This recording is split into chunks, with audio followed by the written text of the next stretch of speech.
So we have again flowering and unflowering plants. Plants which produce flowers are called flowering plants. They are green and they are able to produce flowers. They are called flowering plants or green flowering plants. Most of the plants that are green are flowering plants. Some of the plants that are green can't produce flowers. Such plants are called non-flowering plants or green non-flowering plants. Green non-flowering plants include mosses, algae, fungi, conifers. Conifers are also examples of conifers are pine, cypress, and cedar.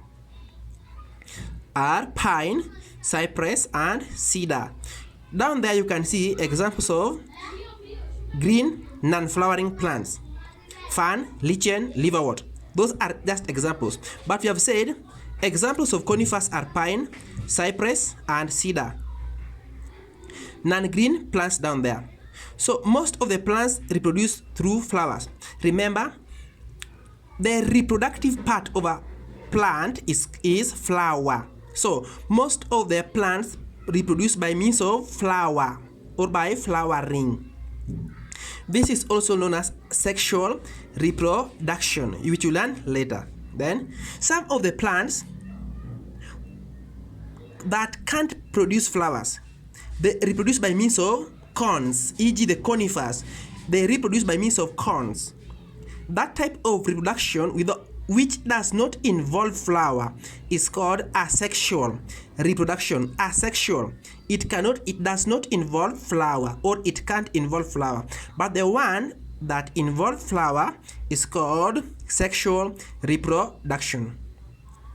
Ferns, mosses reproduce by means of spores. Spores are tiny dust-like substances found on ferns and mosses.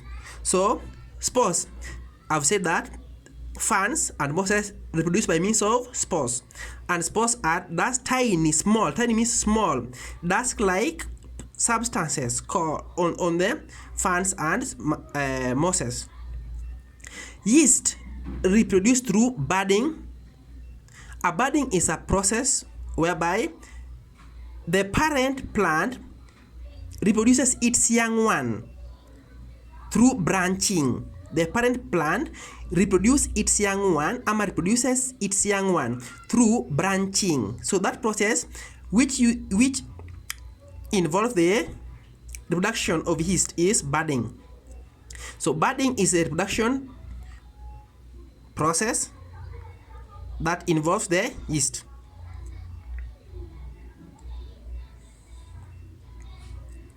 So as you can see that chart below, we have got plants, green, non-green. So plants are classified into green and non-green. So under the green plants, you can see flowering, you can see non-flowering. Flowering means those flowers that are able to produce flowers, they can produce flowers. So under flowering, you can see monocot and dicot. Under non-flowering, you can see algae, liverwort, mosses, fern, conifers, and lichen. Lichen. These are plants that they are green but cannot produce flowers. On the side of non-green plants, we have got two groups: bacteria and fungi. So bacteria, we have got big. Let's start with the fungi. Fungi, we have got big fungi and small fungi. Big fungi, we have got molds, mushroom, puffball, and toadstool. Small fungi, we have got penicillin and yeast. I think big fungi, we have got molds, mushroom down there, puffball, toadstool. Small fungi, we have got penicillin and yeast. That's that in that diagram that you can see down there. So it shows the classification or grouping of plants.